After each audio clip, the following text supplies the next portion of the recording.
Luisa Morón Zambrano, presidente de la Sociedad Venezolana de Ecología y miembro venezolana de la Comisión Mundial de Áreas Protegidas de la UCM. Hoy nuestro moderador va a ser uno de mis compañeros de la comisión, Freddy Parada, profesor de la Universidad Central de Venezuela. Los dejo con la celebración de las áreas protegidas, que es el marco en el que estamos organizando estos webinars, y de inicio al foro. Gracias, Freddy. Gracias. Buenos días a todos. Espero que se encuentren muy bien. Vamos a iniciar este webinar con la presentación del profesor Rodolfo Castillo Ruiz. Le pido a él que comparta la pantalla inicial de su presentación. Rodolfo es licenciado en Biología y magíster en Desarrollo y Ambiente de la Universidad Simón Bolívar. Sus líneas de trabajo son la conservación de la diversidad biológica y el monitoreo y evaluación de las áreas protegidas. Habiendo ocupado los cargos de gerente de proyecto y presidente de la Asociación Civil Bioparques, en paralelo ha ejercido la actividad de docente, primero en la Universidad Simón Bolívar y luego en la Universidad Bicentenaria de Aragua. Actualmente es profesor en el Instituto Profesional DUOC UC de la Pontificia Universidad Católica de Chile. Le damos la bienvenida y le recordamos que tiene 15 minutos para la presentación del día de hoy. Y bueno, a todos los demás les dejamos presente que por favor apaguen sus micrófonos, apaguen las cámaras para poder disfrutar efectivamente de la presentación. Y además hagan sus preguntas al directo de mi chat para poder luego hacerle las preguntas efectivas a Rodolfo. Bienvenido, Rodolfo, es todo tuyo el micrófono.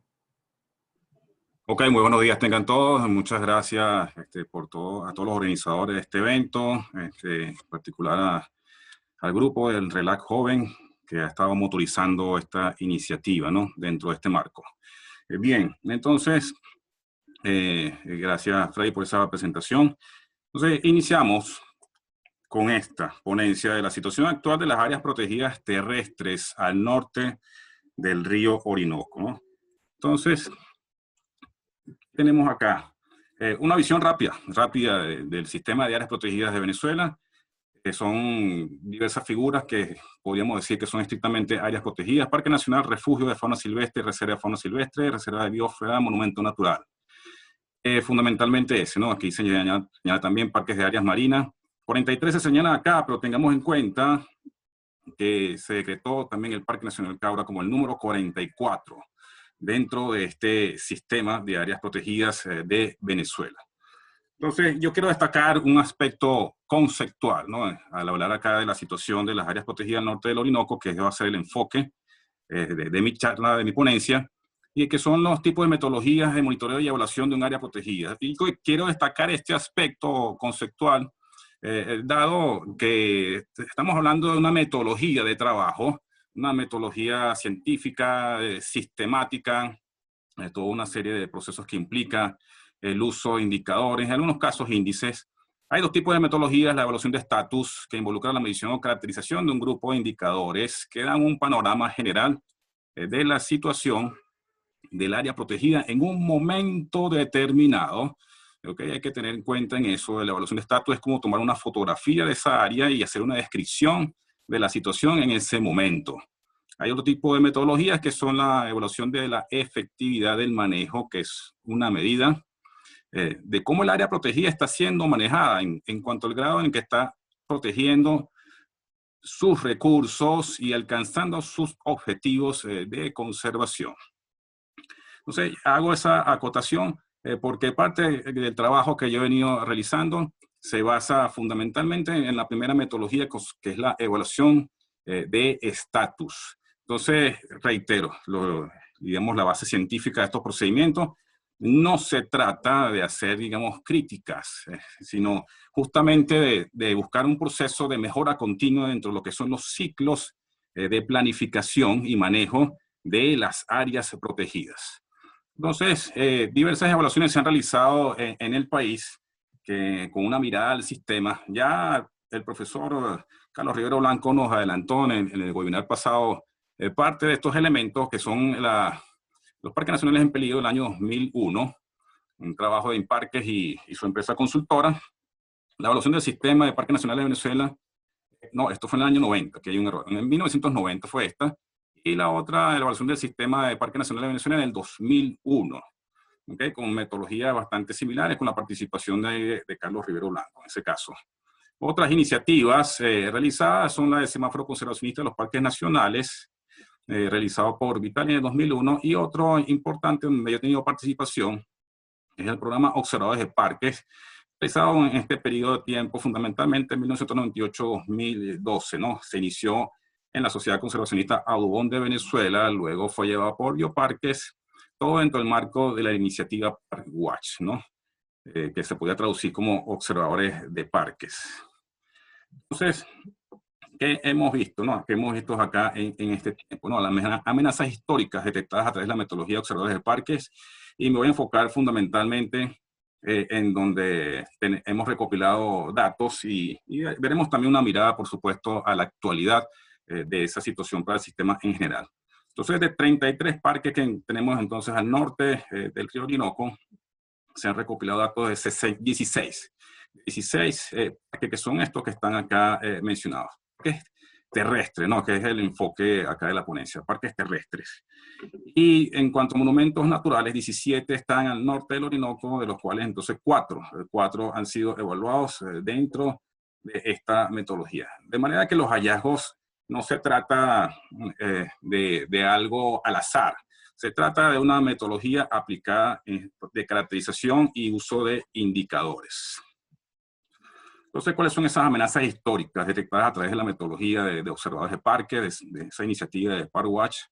Estas que vemos acá en este gráfico, entonces las vemos acá descritas, mencionadas abajo, y acá la frecuencia, es decir, el número de áreas protegidas, en este caso parques nacionales y monumentos naturales en los cuales han sido hallados. Entonces vemos que la cacería furtiva, de acuerdo a estos estudios, han sido en este periodo la amenaza más recurrente en los parques nacionales y monumentos naturales.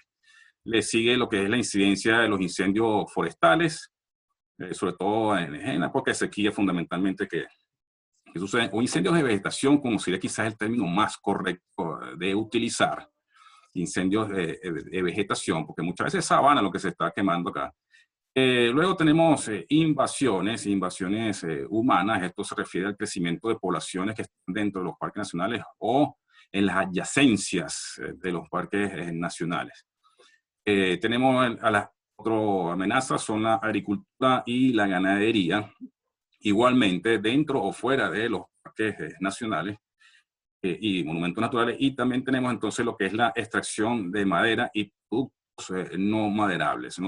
Destaco aquí casos como por ejemplo el cedro, una madera muy apreciada en la ebanistería, es extraída lamentablemente en diversos parques nacionales del país. Otras amenazas, digamos, menores, con menor frecuencia, especies exóticas, parece entonces la delincuencia, el turismo, carretera y otro tipo de proyectos de infraestructura y la extracción de minerales no metálicos. Eso es un poco el resultado de esa experiencia de esos años en los cuales se estuvo implementando entonces esta iniciativa, ¿no? Este programa. Entonces, bien dentro del marco de este programa, vemos esto, ¿no? Datos históricos que también son importantes analizar y ver su vigencia, si se mantienen o no en el tiempo, ¿no? Un análisis FODA de fortalezas, oportunidades, debilidades y amenazas. Entonces comenzamos con aquellos aspectos de tipo negativo, debilidades que se refieren al interno del sistema. Vemos los siguientes factores o elementos: cantidad del personal, capacitación del personal, infraestructura y equipos, presupuesto de marcación de linderos, cumplimiento del marco legal, estímulo a los proyectos de investigación y conservación, participación ciudadana en la toma de decisiones. En estos análisis han participado, digamos, diversos actores, ¿no? En la elaboración de esto a través de encuestas que se realizaron también en ese tiempo. Y esos actores incluyen tanto los que se encuentran en las instituciones a cargo del sistema, como en actores que tienen que ver con la sociedad civil, como organizaciones no gubernamentales, como también académicos de las universidades. Destaco eso. las amenazas vistas acá también de esos análisis y esas encuestas a esos actores, la caza furtiva, las ocupaciones ilegales, la subvaloración que existe sobre las áreas protegidas, que la población en general no conoce su valor, no conoce los beneficios, los servicios ecosistémicos que prestan estas áreas, y lo otro, la escasa voluntad política, que no están, las áreas protegidas no están en la agenda gubernamental, ¿no? Que no se ven, digamos, planes estructurados que en el tiempo dirijan la administración y gestión hacia unas metas, hacia unos productos concretos. Sí vemos en unos casos algunas medidas que se han tomado en este tiempo, que por ejemplo la conformación del Cuerpo Civil de guardaparques, ¿no? Digamos un cambio de la denominación. En este caso, estos importantes guardianes de esta diversidad biológica que se encuentran en las áreas protegidas.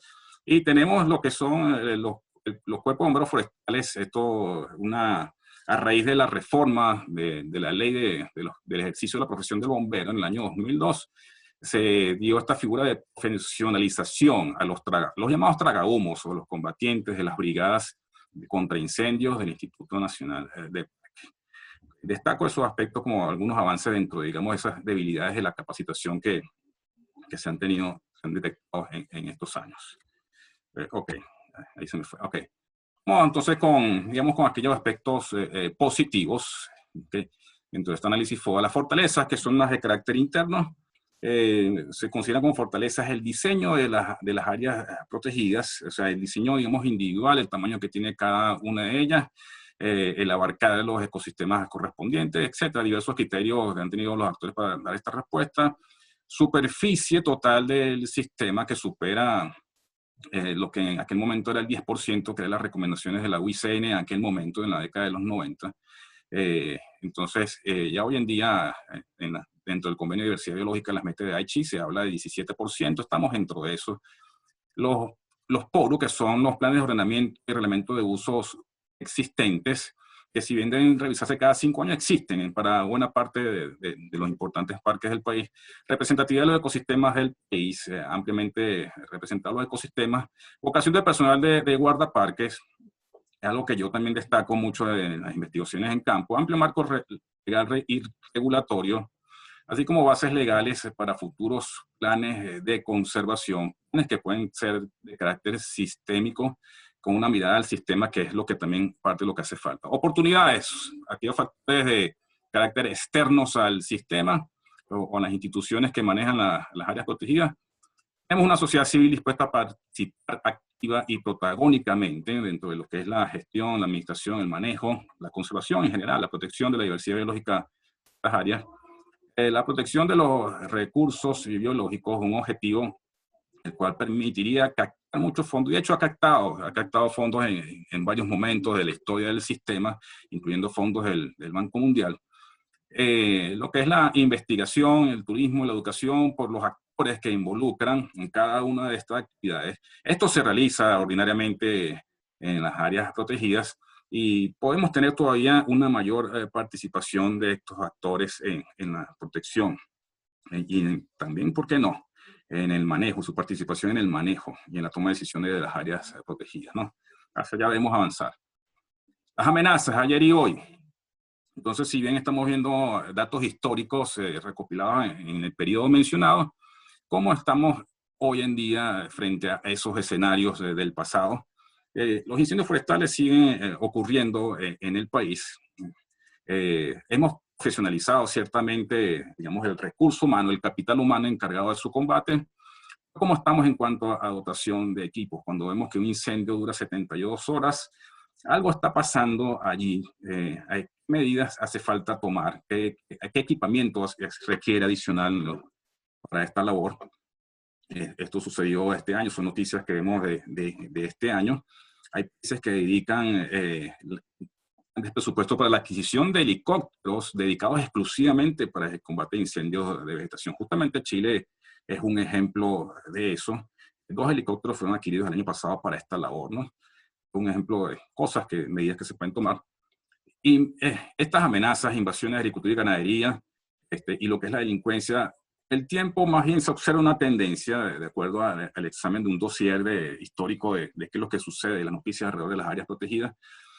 Vemos cómo comunidades se han establecido en las faldas, en los linderos, dentro ya del área, como en este caso Monumento Natural Loma del León en Barquisimeto.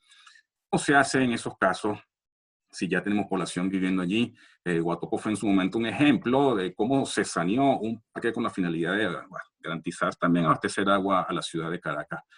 O fíjense cómo aquí vemos este tipo de retroceso, ¿no?, dentro de la situación de nuestros tenemos escenarios como este, grandes mansiones, denuncias sobre grandes mansiones que existen en parques como el Ávila o Guaraíra Repano, como se le denomina ahora, es parte de lo que vemos. Y así como la delincuencia afecta al país, también estamos viendo que esto es un mal que estamos observando en nuestras áreas protegidas, incluyendo el Ávila o Guaraíra Repano. Cacería, extracción de madera, productos no maderables.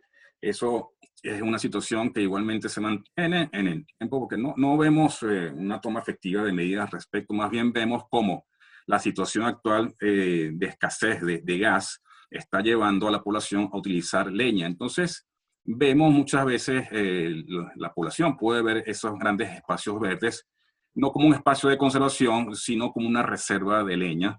Algunos lo ven también como una reserva de cacería, un coto de caza. Irónicamente, en vez de conservar la diversidad biológica, es un coto de caza porque podemos encontrar allí ciertas especies a nuestra alimentación. Entonces, son cosas que estamos viendo hoy en día y son cosas que hay que valorar para ver cuál es el impacto que tenemos hoy en día. Grandes proyectos de infraestructura se han contemplado realizarse dentro de algunas áreas protegidas, como la estación del tren del ferrocarril en los Morros de San Juan. Parte de esta estación estaba contemplado hacerlo dentro del Monumento Natural. Se hicieron unos cambios dentro del proyecto para minimizar el área ocupada, pero igualmente no podemos ver los monumentos y parques como un área disponible para realizar proyectos de desarrollo para el país, que son necesarios ciertamente, pero no podemos verlo bajo ese enfoque. No son terrenos baldíos, eso es importante. ¿Okay?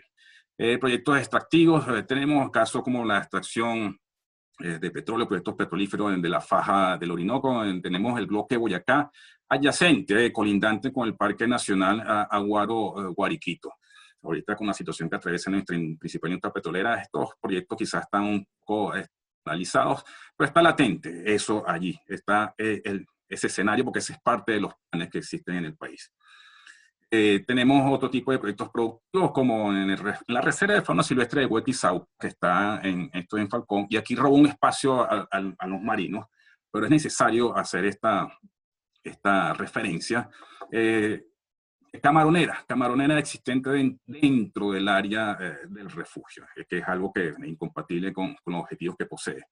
Aquí también roba un poco el espacio, y me perdona José Ramón, que es nuestro colega que sigue después, porque aquí también en el refugio de fauna silvestre de Cuare, en la costa oriental de Falcón, se han presentado estos proyectos, el famoso proyecto de Lake Blue, con la construcción y dragado de canales que han afectado, que altera la dinámica en el refugio de fauna silvestre de Cuare, que está totalmente adyacente a esta área. Y tenemos también proyectos de tipo socioproductivo, que se llaman socioproductivos, que tienen como centro un área protegida, en este caso la Hacienda del Vida, el Parque Nacional Guatopo, donde se habla de producción de café, teniendo como marco el bosque que tenemos acá, que ciertamente en el pasado la Hacienda del Vida es una hacienda productora de café. Entonces, nuevos retos dentro de estas amenazas, tenemos el COVID-19 y las áreas protegidas, porque hay efectos adversos que tenemos entonces sobre la administración y el manejo de estos parques nacionales. Entonces, están mencionados aquí. Entonces, son cosas. Biodiversidad, me enfoco en esto, caza furtiva, extracción ilegal forestal, aumento de presiones de uso de recursos. Ya con la situación del país estamos viendo esto último, y el COVID lo que hace es agravar un poco más esto. Entonces, bueno, hay varias estrategias o principios que tomar en cuenta para, digamos, asumir este nuevo reto, porque esto es parte de una crisis ambiental mayor que vive el planeta. Entonces, igual no debemos perder el foco de pensar en un planeta saludable y sostenible, ¿no? Pensar en los principios de la sustentabilidad, porque igualmente las áreas protegidas generan beneficios para los seres humanos. Ok, a manera de conclusión, vemos que no quiere avanzar ahora la diapositiva. Bueno, no quiere avanzar. Entonces, a manera de conclusión, se lo relato acá, requerimos que para el sistema se incluya dentro del ciclo de manejo lo que es la evaluación de las áreas protegidas. No lo veamos como una crítica a la administración, porque digamos que todos somos responsables de su manejo y conservación. El marco legal así nos lo dice, somos corresponsables en esta labor. No es algo exclusivo del Estado, por supuesto ellos llevan la tutela, pero tenemos que participar y la evaluación debe ser parte de ese proceso. Debemos verlo como algo natural, como algo normal, como un principio de mejora continua. Y en este sentido también requerimos que en general el sistema, no solamente lo del norte del Orinoco, todo el sistema en general, requiere un plan estratégico que tome en cuenta todos esos elementos que hemos mencionado hasta ahora y sobre todo el FODA. Pensar en cómo minimizar esas debilidades, esas amenazas, eliminar las amenazas, teniendo en cuenta nuestras propias fortalezas y las oportunidades que nos brinda el entorno. Ok, bueno, por su atención, muchas gracias y bueno, hasta aquí llegamos con esta presentación. Muchas gracias, Rodolfo, por esa excelente presentación.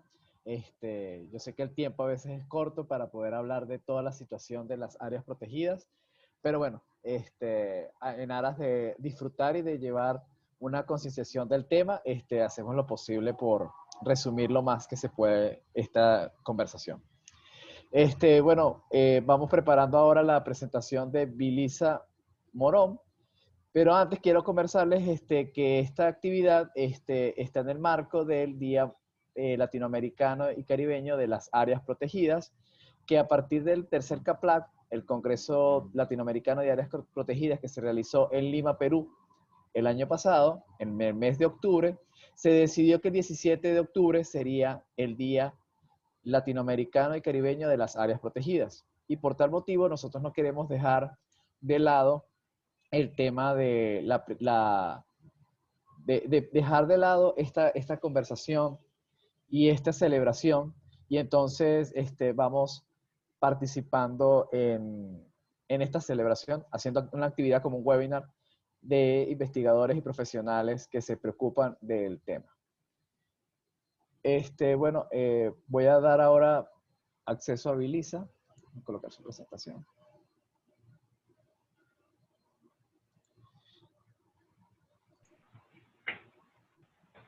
Bueno, mientras la presentación sale, aprovecho para completar lo que mencionó Freddy, el Día Internacional de las Áreas Protegidas.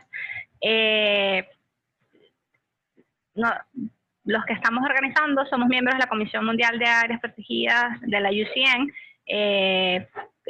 Son comisiones en donde se tratan diferentes temas. En el caso nuestro es sobre las áreas protegidas y por muchos años se ha liderado la discusión en relación a las áreas protegidas, reservas de biosfera y áreas conservadas. Desde la comisión han salido libros, guías y constantemente se están discutiendo las novedades sobre la gestión efectiva y participativa de las áreas protegidas.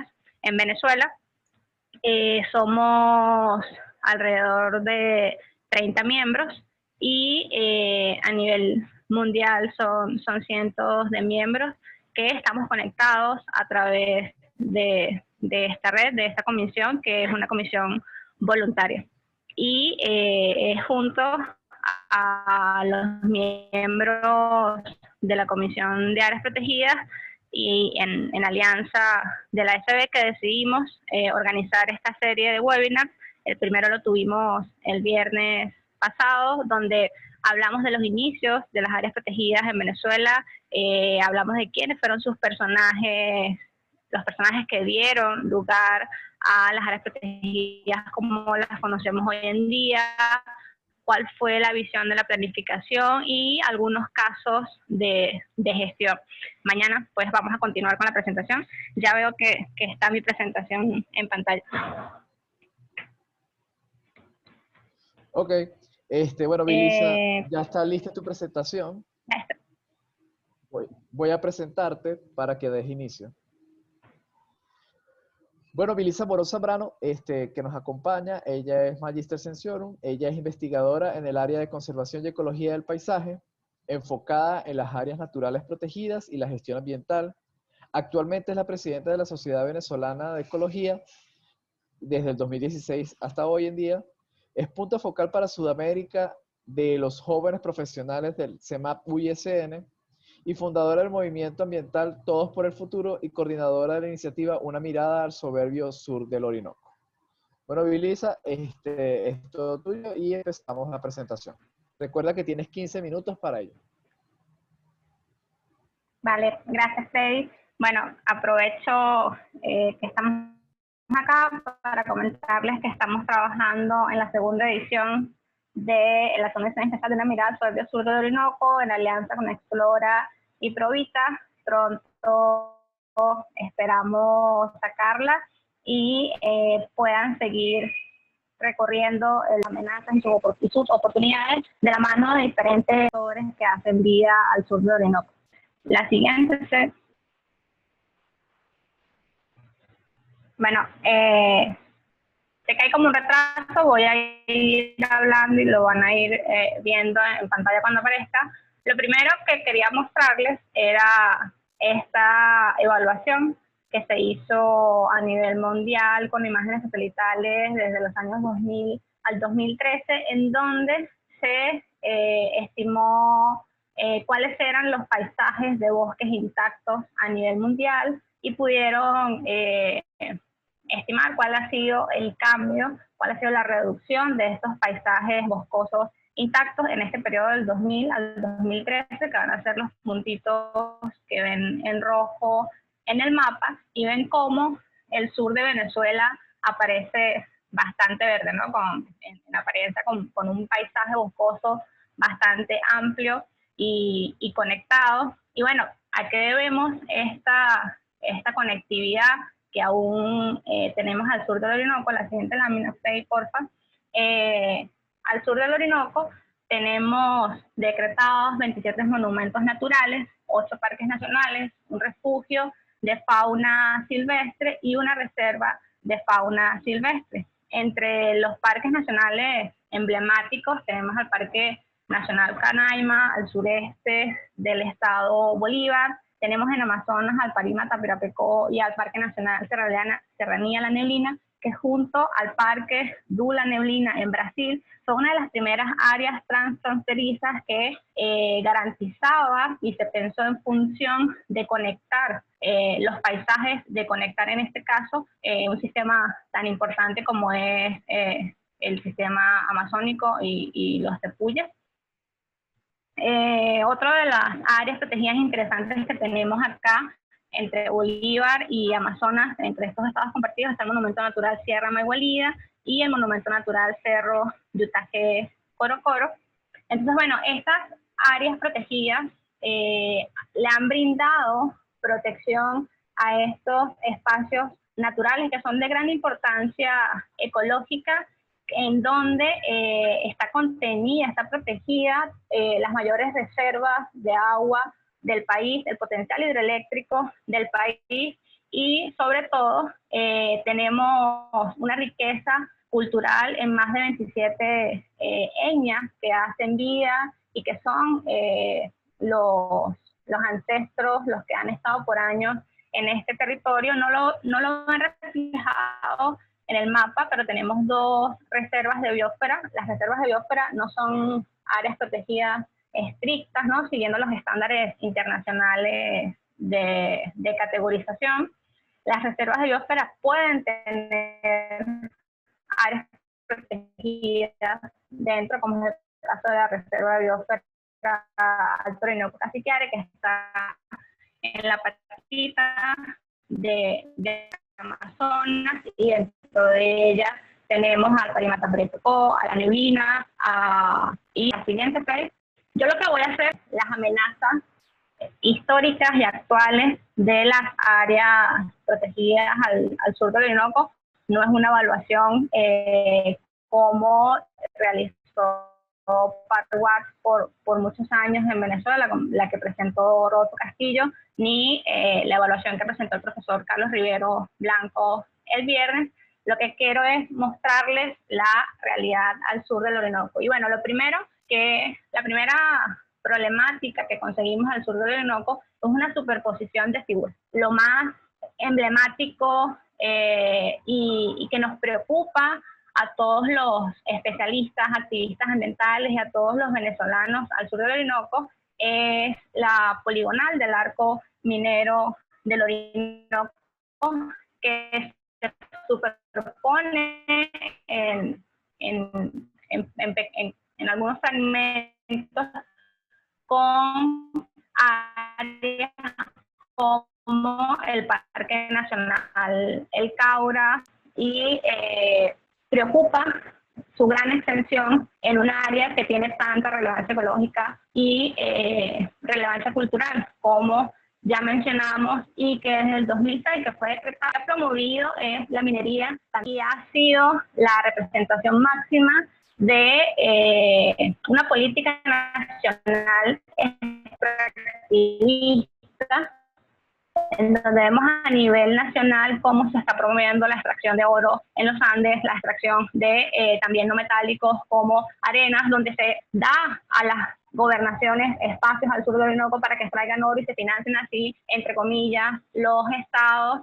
Entonces, en este caso, se representa como una superposición de figuras, pero va mucho más allá. Otra de las problemáticas que tenemos son autorizaciones que se otorgan en este caso para la extracción de oro, la minería en el Monumento Natural Huayquinima, y también hay no solo superposición de figuras, sino leyes y tomas de decisiones contradictorias. En el Parque Nacional Canaima, los diferentes entes regionales cobran en oro la movilización de las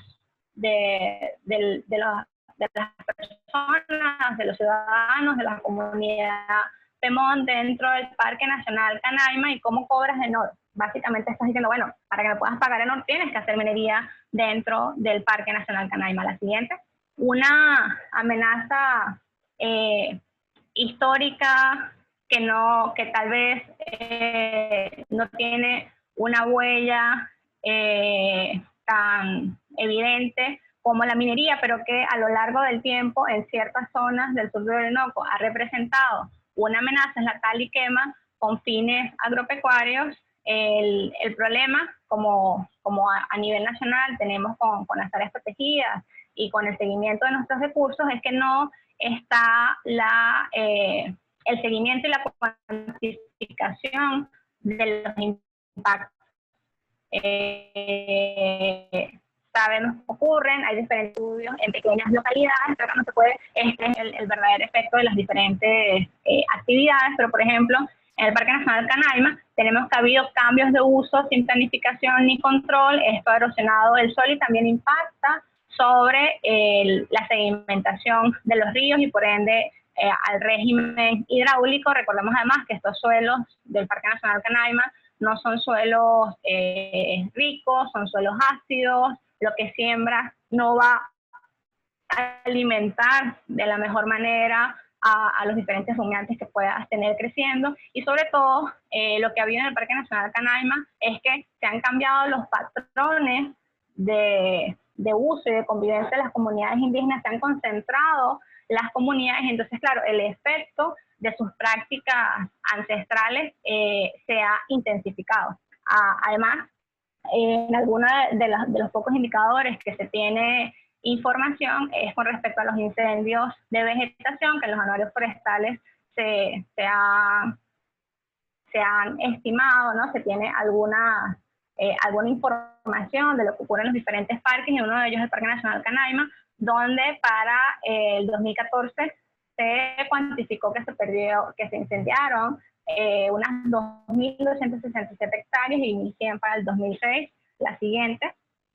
Otra de las actividades que van contra los objetivos de conservación de la área protegida es la cacería furtiva y la extracción ilegal de flora y fauna, que ha sido con Lina, Yapacana y en el momento de la serranía de Maigualía. Hay un caso muy emblemático que es el del Delta del Orinoco, mejor conocido como Mariusa, donde ocurre pesca indiscriminada y cacería. Se vienen desde Trinidad y Tobago a realizar la pesca, a llevarse, a extraer fauna de nuestro parque nacional y a venderlo en el mercado ilegal. Además, ha habido como momentos puntuales en donde se ha tenido información de la extracción ilegal de plantas y de forestales dentro de los parques nacionales, como esta que presento acá, de 700 rolas dentro del Parque Nacional Canaima en el 2005. La siguiente, otra de las problemáticas en las áreas protegidas es el turismo sin control, sin supervisión, sin planificación. Hay un desconocimiento o incumplimiento de la capacidad de carga en los diferentes monumentos y parques nacionales.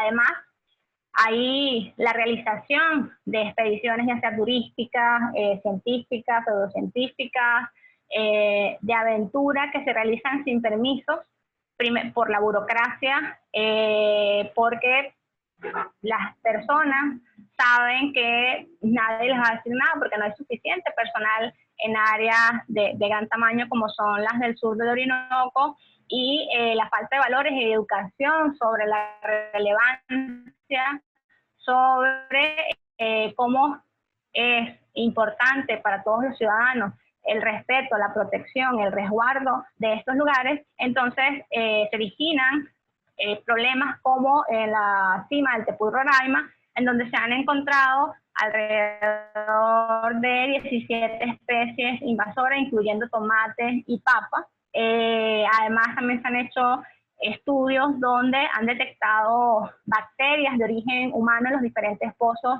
del Tepuy Roraima. Y claro, tienes a una serie, a un número, a Canaima van entre 2.000 a 3.000 turistas que entran al parque y nadie les dice cómo se deben comportar en el parque, no les dicen dónde debe ir la basura, qué hacer con los desechos cuando subes a Roraima, y tienen las facilidades para disponer de la mejor forma estos desechos. Además, tampoco hay una continuidad en los programas de sensibilización e interpretación ambiental. La siguiente.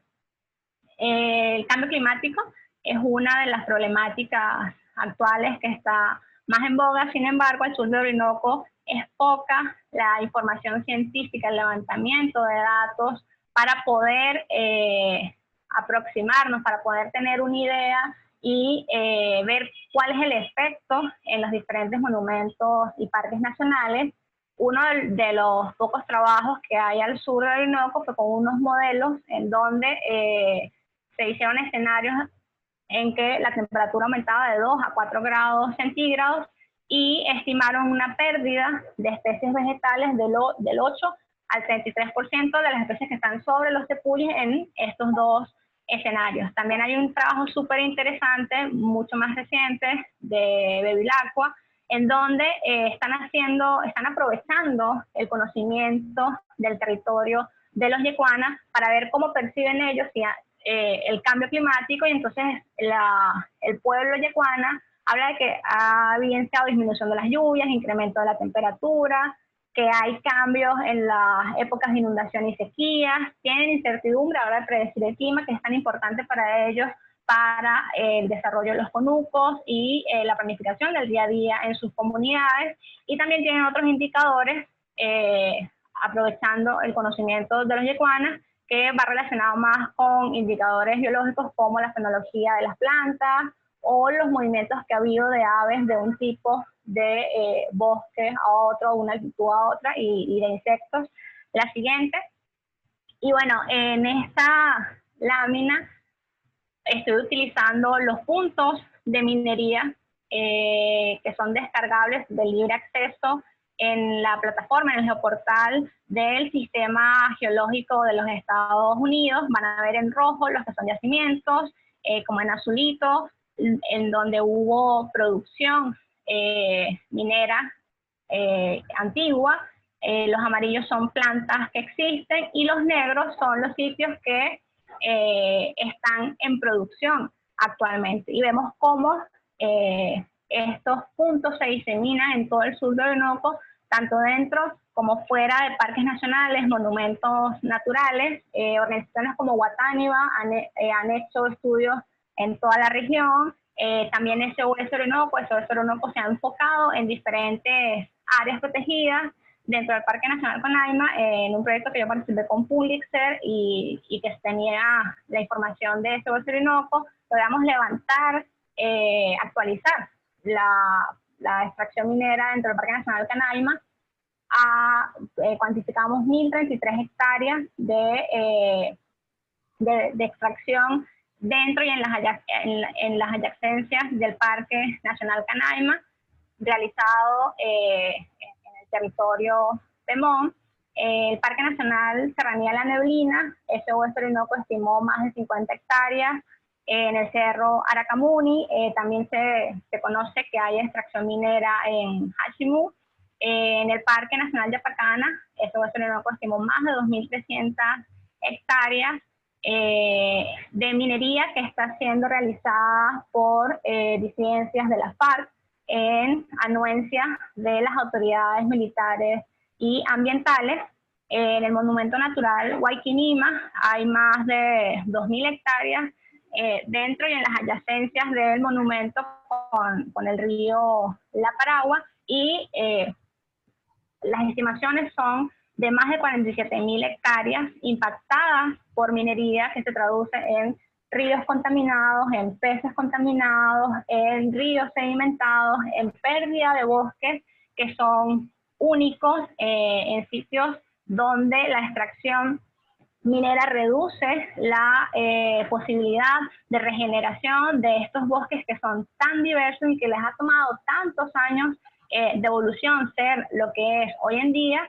Estamos acabando con nuestro patrimonio natural, nuestro patrimonio cultural y con todo el potencial hidroeléctrico del sur del Orinoco, y las áreas protegidas no pueden contener esta actividad, que es una política nacional, porque no cuentan, la siguiente lámina, con las herramientas. Hay debilidades en el seguimiento, el control y la supervisión, porque hay escasez de recursos en el Instituto Nacional de Parques Nacionales, hay poco personal profesional y técnico capacitado para realizar todas estas labores de guardería y control. La dimensión de estos parques y monumentos es enorme. Es difícil que para 7 personas, 7 guardaparques, que es lo que hay en el Parque Nacional Canaima, al menos cuando yo estuve en febrero de este año en el Parque Nacional, 7 personas no pueden recorrer Canaima, no pueden encargarse de recorrer Canaima, y menos cuando los vehículos que tienen están dañados, no tienen lanchas,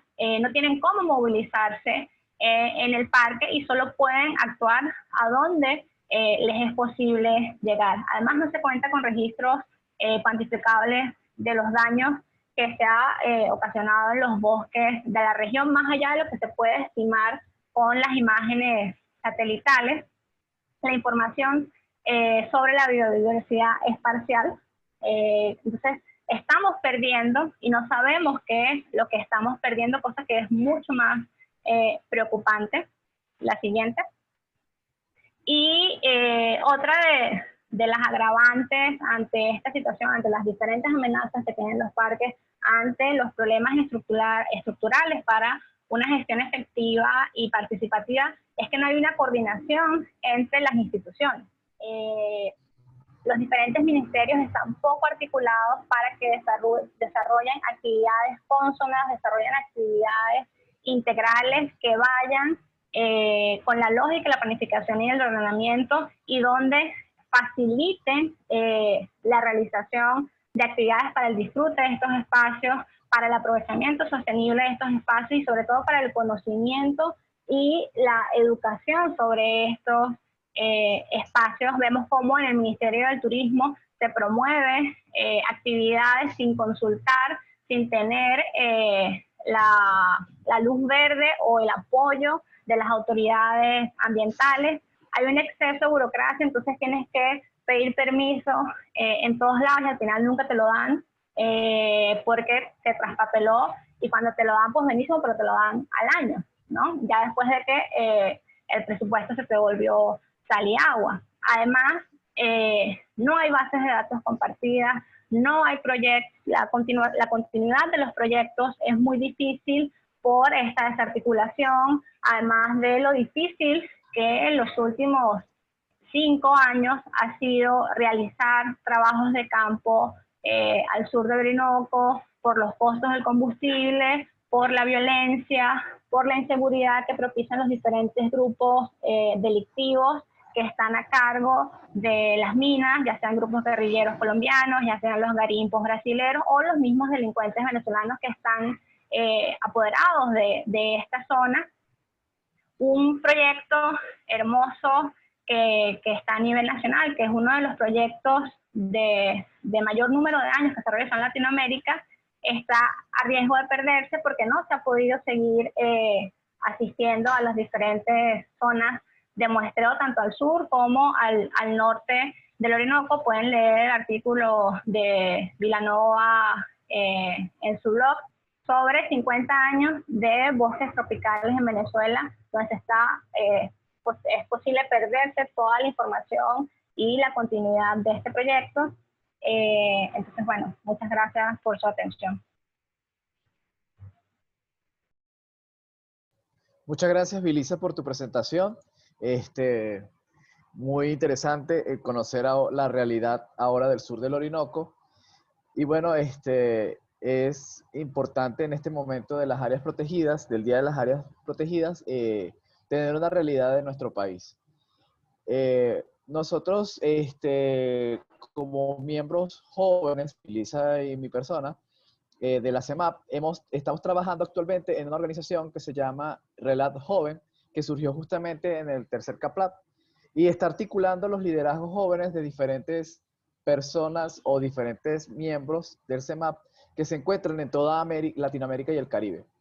Y bueno, parte de estas iniciativas de articularnos y de conocernos y de ver qué estamos estudiando, forma parte de este webinar. Y queremos que ustedes como miembros o profesionales y científicos activos dentro de lo que es el estudio de las áreas protegidas, nos acompañen en este trabajo de informar, de seguir investigando y de seguir creando realidades de documentos y que queden en blanco y negro para poder seguir teniendo en cuenta lo que es lo que está ocurriendo en Venezuela o lo que podemos hacer para mejorar o cuáles son aquellos espacios que tienen algunas acciones que pueden transformar y se pueden proteger y conservar. En este marco, bueno, vamos a seguir ahora con la presentación del profesor Ramón y voy a compartir pantalla para que él esté...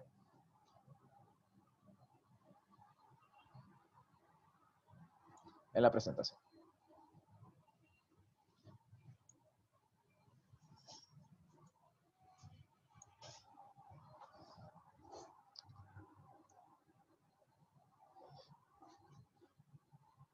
Bueno, voy a dar el currículum de Ramón.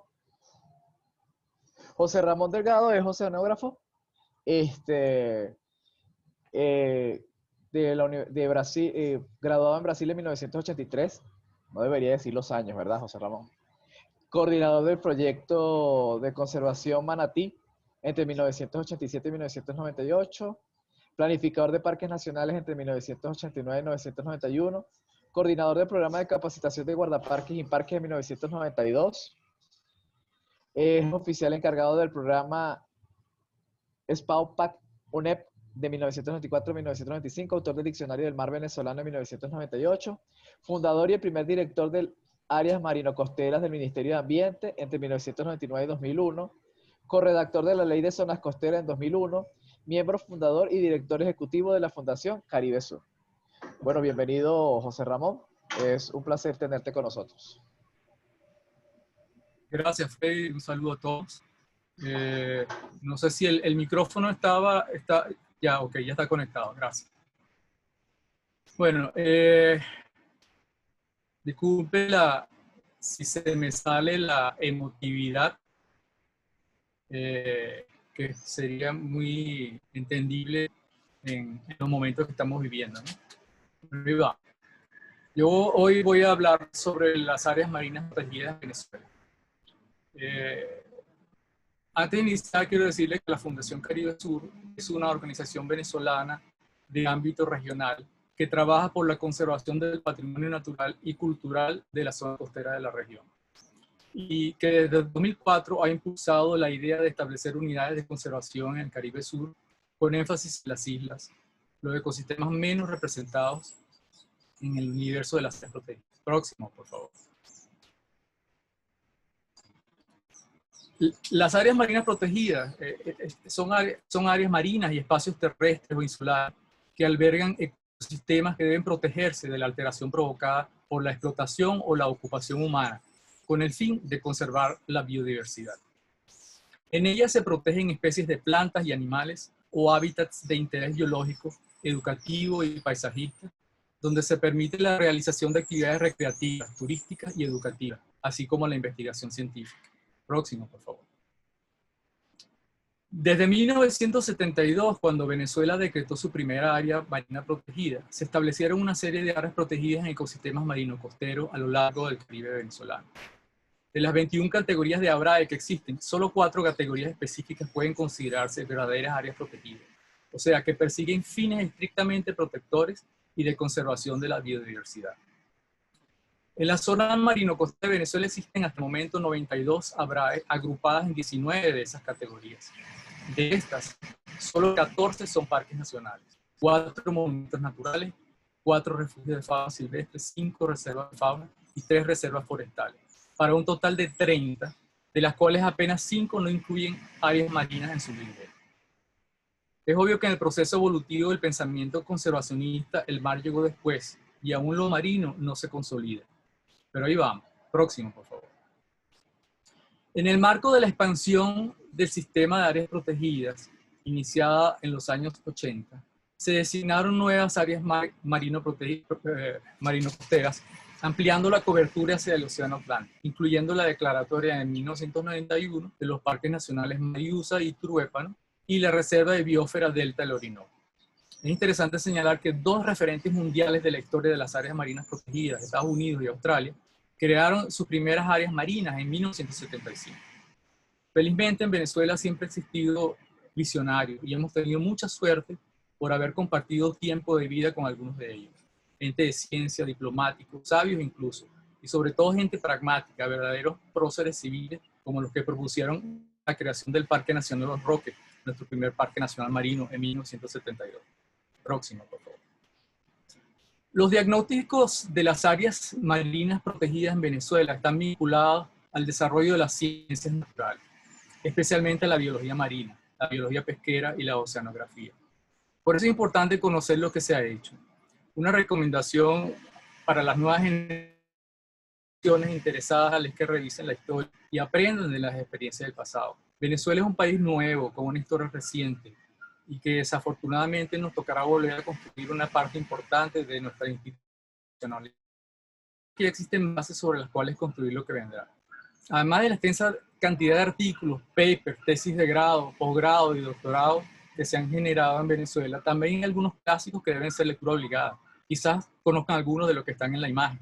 La fauna descriptiva de Doro Roll, el libro de la Salle sobre el sitio de los Roques de los Chile, Ecología Marina, las publicaciones de Fernando Servigón, Venezuela y su mar de Gonzalo Rodríguez del Villar, y así. Próximo, por favor.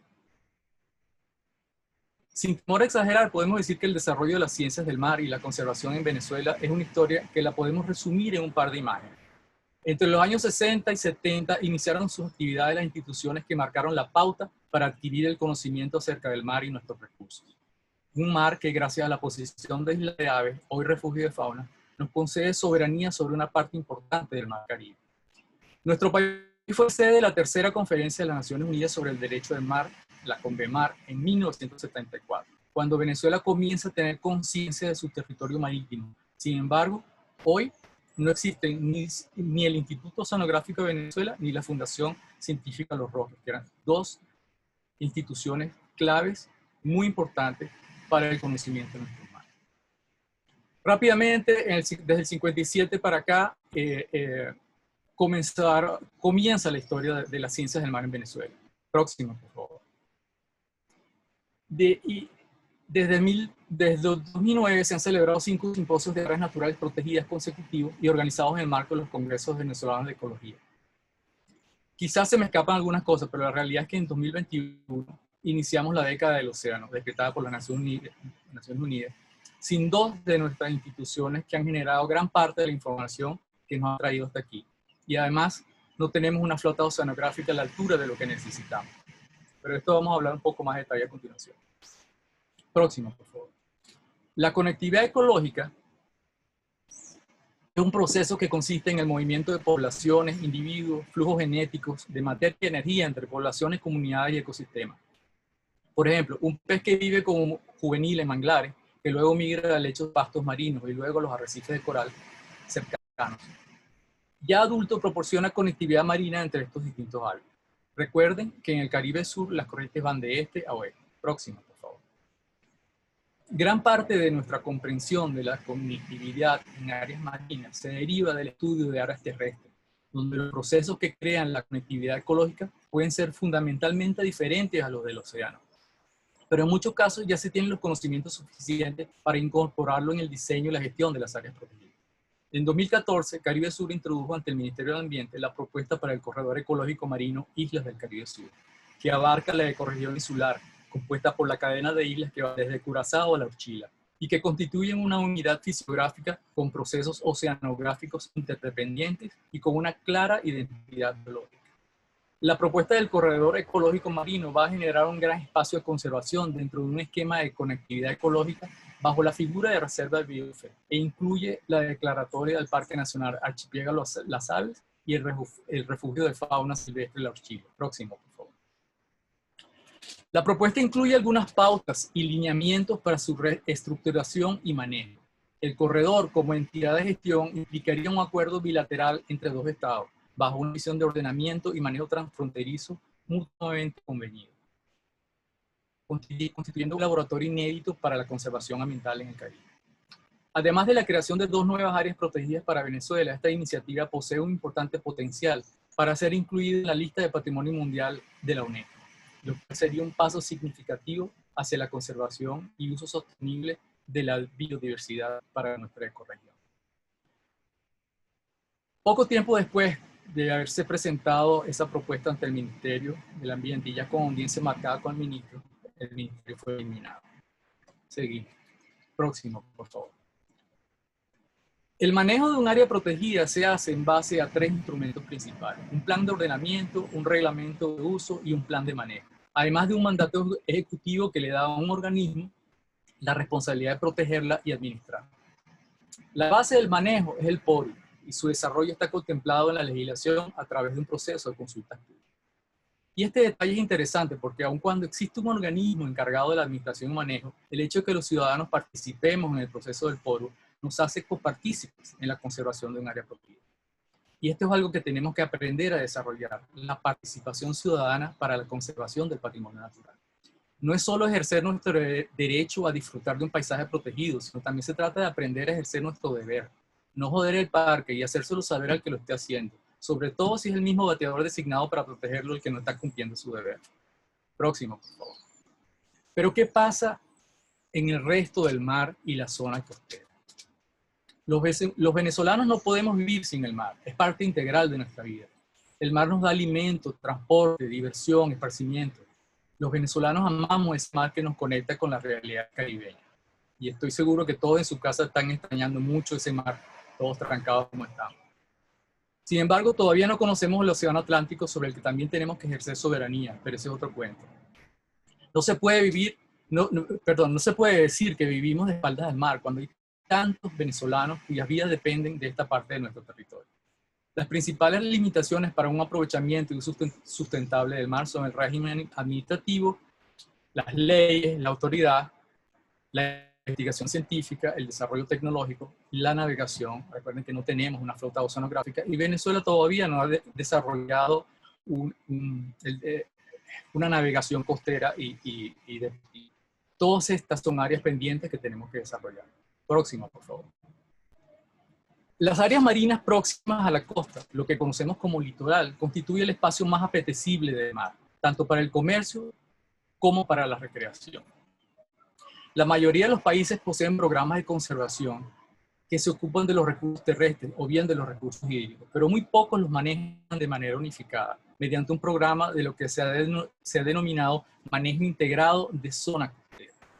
Los programas de manejo integrado de zona costera requieren que el sector público y privado, en conjunto con la sociedad civil, unan esfuerzos en torno de una agenda sustentable, donde la conservación debe ser un resultado colectivo. En Venezuela se inició un proyecto de manejo integrado en el extinto Ministerio del Ambiente en el 99. Este proyecto, que me tocó dirigir en su inicio, además de permitirnos recorrer gran parte de la costa para evaluar in situ de la realidad, tuvo dos resultados muy importantes. Primero, un diagnóstico de las competencias administrativas de los diferentes organismos gubernamentales que pueden otorgar permisología en la zona costera, y se identificaron hasta 20 organismos. Y dos, la coordinación del incremento jurídico base para establecer un programa de manejo integrado de zonas costeras, que es la Ley de Zonas Costeras vigente de 2001. Próxima, por favor. La Dirección de Áreas Marino-Costeras e Insulares, que inicialmente estaba adscrita a una unidad fundamentalmente operativa, como era la Vigilancia y Control Ambiental, fue transferida a Planificación y Ordenación Ambiental, una dirección que a partir de 2004 coordinó la elaboración de un plan de ordenamiento y gestión integrada de las zonas costeras que aún no ha sido aprobado. Este trabajo constituye un paso importante al recoger una gran cantidad de información que se encontraba dispersa. Ahora bien, mucho se habla de manejo integrado de zonas costeras en Venezuela, pero en la práctica eso todavía no existe, por la sencilla razón de que no existe un ente encargado de coordinar la aplicación de esa gestión, que se encuentra repartida en más de 20 organismos. Quizás lo más cercano a un manejo integrado de zonas costeras son las áreas protegidas, donde se protegen pequeñas porciones de la zona costera que cuentan con una base legal, programas de gestión y personal capacitado y entrenado para operarla, que son sus técnicos de guardaparques. El resto del país, su mar se encuentra al garete. Próximo, por favor. Resumiendo la situación actual en las áreas marinas, podemos afirmar que las principales amenazas continúan siendo pesca ilegal, agua servida, desechos sólidos, desarrollos urbanos y turísticos, falta de identidad de la ciudadanía y falta de educación. Y las limitaciones para el manejo siguen siendo carencia de personal, de infraestructura, de equipos, de capacitación, bajos sueldos, dotaciones, seguridad laboral y social, etc. Próxima, por favor. ¿Cuál es la situación actual de las áreas marinas protegidas? Creo que te fuiste una adelante, no importa. Creo que sí, te fuiste una adelante. ¿Cuál es la situación actual de las áreas? Un caso emblemático es lo sucedido en Cuare, donde la urbanizadora Lake Blue construyó un canal de navegación talando y dragando fuera de su parcela y dentro del refugio, violando la legislación. Correcto, esa es la pregunta. Gracias. No voy a entrar en detalle, pero todos y cada uno de los argumentos esgrimidos por los infractores, en este caso, que si mejoras el ecosistema, recuperación y saneamiento de áreas inundables, planteo de bromelias a la orilla del canal, etcétera, como si se tratase de un jardín de su propiedad, todos son distracciones. Ahí se violaron todas las leyes que protegen al refugio y la justicia tiene que imponer una sentencia ejemplar. Es importante que los venezolanos aprendamos que un área protegida es un bien que pertenece a todos y no una propiedad privada de algún particular, que puede ser intervenida a capricho de cualquiera que se le ocurra una idea. Próximo, por favor. Las áreas protegidas venezolanas son el resultado del esfuerzo de varias generaciones de hombres y mujeres, nacionales y extranjeros. Como prueba de este esfuerzo, es oportuno recordar el saneamiento del Parque Nacional Morrocoy, donde se habían talado 32 hectáreas de mangle. Y después de su creación, entre 1974 y 78, se demolieron 790 palafitos y 1.800 casas en la isla de Cayo, que estaban destinadas a uso particular y turístico. Hoy, Morrocoy enfrenta otro problema. Desde julio pasado, una serie de derrames de hidrocarburos provenientes de la refinería El Palito han llegado hasta Morrocoy. Y lo más preocupante del asunto es que en ninguno de los casos se activó el Plan Nacional de Contingencia por parte de PDVSA o del Instituto Nacional de Espacio Acuático. Estos derrames encendieron las alarmas de la sociedad civil organizada y desde diversas ONG conservacionistas se hicieron las primeras denuncias ante los organismos competentes y la opinión pública, mientras se promovía la organización de jornadas de limpieza de playas y cayos en conjunto con voluntarios y pescadores de la zona. Próximo, por favor.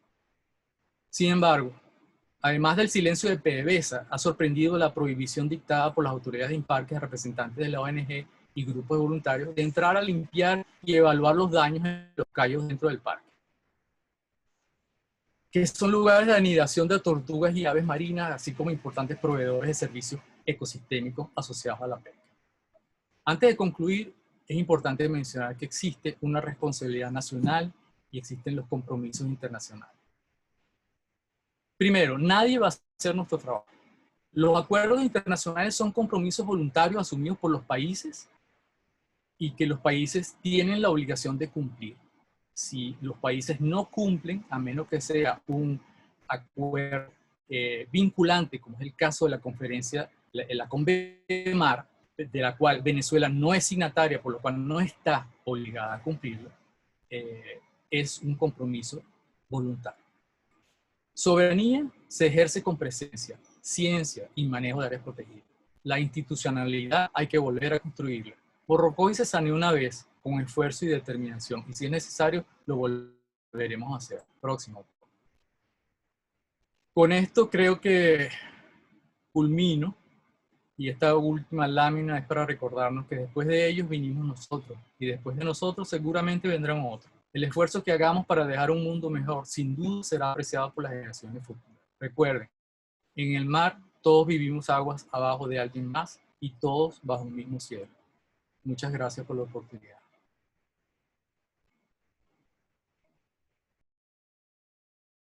Muchas gracias por esa presentación, José Ramón. En serio, nos diste un buen recorrido al mar venezolano. Bueno, hemos visto ya la realidad de las áreas protegidas tanto del norte del Orinoco al sur del Orinoco y las que se encuentran en nuestro mar. Hemos hecho un recorrido al territorio venezolano desde la zona más ecuatorial hasta la más septentrional. Entonces ahora corresponde a ustedes realizar sus preguntas. En este momento les pediré, por favor, que levanten sus manos aquellos que quieran participar para abrirles el micrófono, o bien pueden escribirlas por el chat y las leeremos a las personas que estén o que corresponda la pregunta.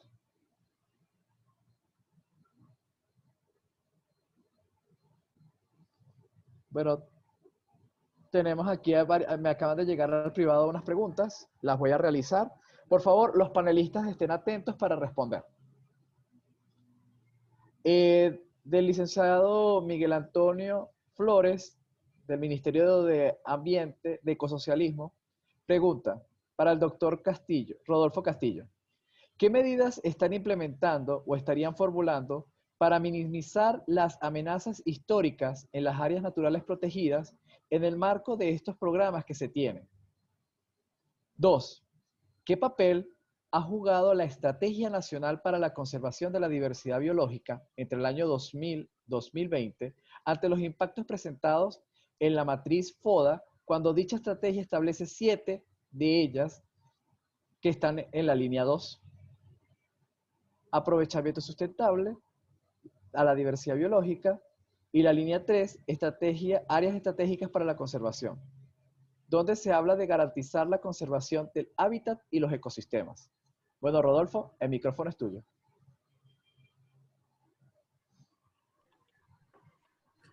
Ok.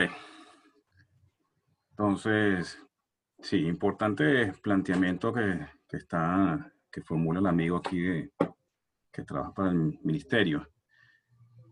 Porque ciertamente yo recalco lo que yo mencionaba, que el marco legal nos habla de la corresponsabilidad, ¿no? También del ciudadano dentro de lo que es la protección de la diversidad biológica y de las áreas protegidas.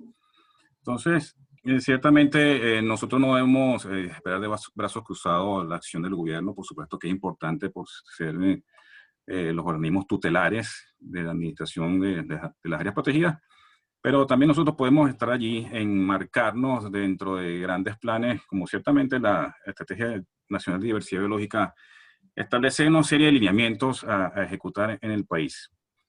Actualmente, lamentablemente, la situación del país ha pegado fuerte también a las organizaciones de la sociedad civil, a las ONG que hacemos trabajo por las áreas protegidas desde el punto de vista de nuestra participación ciudadana y de la corresponsabilidad.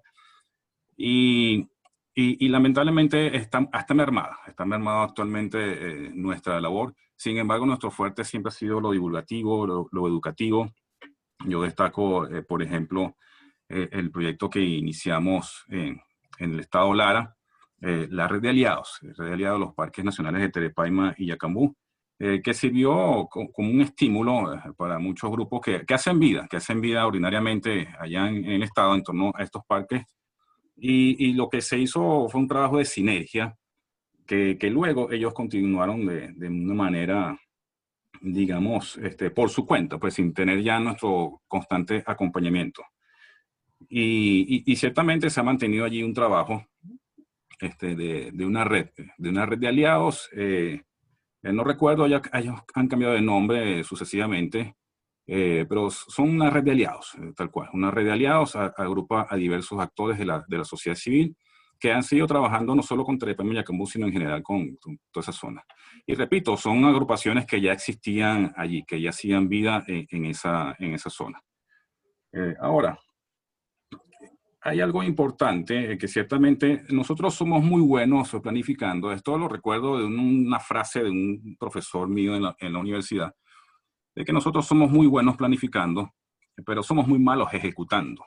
Entonces, eso no quiere decir que los planes no se cumplan en lo absoluto. O sea, hay un cumplimiento en mucha manera palpable de los planes, pero hay otros aspectos que no. Fallamos muchas veces en lo operativo. O sea, somos muy buenos en lo estratégico, pero en lo operativo suelen haber muchas fallas.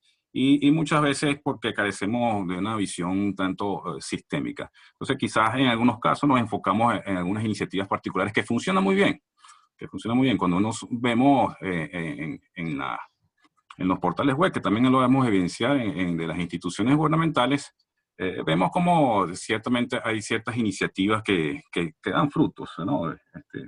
Vemos los guardaparquitos, por ejemplo, ese tipo de iniciativas que funcionan bastante bien. Vemos cómo a veces hay noticias sobre actividades ilegales que se están deteniendo en los parques nacionales, pero que tenemos que tener algo medular dentro de todo eso. Y bien, la estrategia puede ser un principio, pero hay planes también específicos que tenemos que formular para todo el sistema.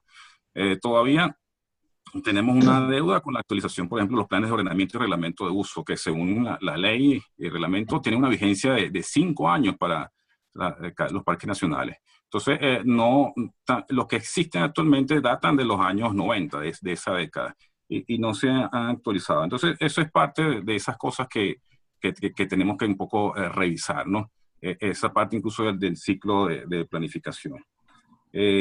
Vemos cómo ciertas amenazas se mantienen en el tiempo y no se trata de un ataque puntual a las amenazas a través de los organismos fiscalizadores de la Guardia Nacional, el Cuerpo Civil de Guardaparques.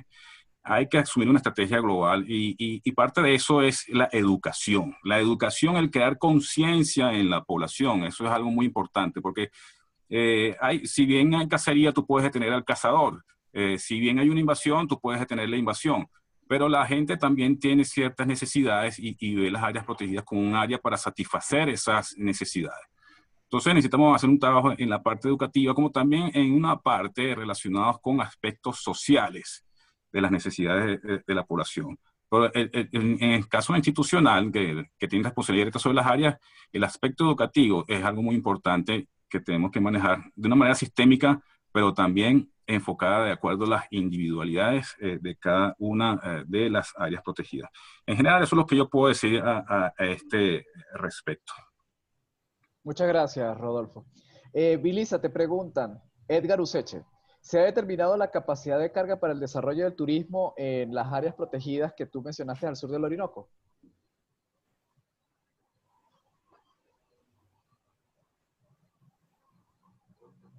Aló. Tenía el micrófono apagado, disculpa. Bueno, en el Parque Nacional Canaima está la capacidad de carga, por ejemplo, para estar sobre el Tepuy Roraima, que en la última evaluación que se hizo fue de 60 personas, si mal no recuerdo. Sin embargo, a lo largo del año, dependiendo de la temporada, cuando hay mayor densidad de turistas, y no hay suficiente personal para poder estar para poder hacer el seguimiento, la supervisión de cuánto se está subiendo, pueden subir más de estas 60 personas y es cuando ya están arriba que se dan cuenta que no hay espacio para todos y es donde se hace más evidente el problema que hay con los desechos. Para el resto de los parques, que lo mencionó Rodolfo, el déficit que hay de los planes de ordenación y reglamentos de uso es abismal. Al sur del Orinoco, la única área protegida que tiene un PORU y es solo para la mitad del parque es el sector oriental del Parque Nacional Canaima. El resto de los monumentos y parques nacionales lamentablemente no tiene un plan específico de ordenación y uso, están ausentes estas evaluaciones y ahora habría que ver realmente los que tienen el PORU qué tan eficiente ha sido o hacia dónde tenemos que avanzar. Lo comentó un poco el profesor Carlos Rivero Blanco y mañana, el miércoles, lo va a profundizar el profe, se me fue su nombre, Jorge Naveda, con los planes de gestión integrales. Entonces, eso. Muchas gracias, Vilisa. Doy la palabra a Miguel Pietrangeli para que por favor haga su participación. Bueno, buenas tardes. Bueno, ante todo, bueno, quisiera felicitar a los ponentes, ¿no? y al profesor José Ramón Delgado, que no lo conocía personalmente, o sea, de vista, ¿no? Pero yo creo bueno, que la conclusión es que los parques nacionales han servido. Los parques nacionales han sido un éxito, han contenido la intervención humana, por más que, bueno, que en estos últimos 20 años la gestión ha sido bastante débil, bueno, se han mantenido, se respetan, ¿no? Me parece que bueno, que son el futuro de nuestro ecoturismo, ¿no? Porque están establecidos todos los parques y los monumentos naturales, ¿no? Bueno, quiero preguntarle, profesor José Ramón,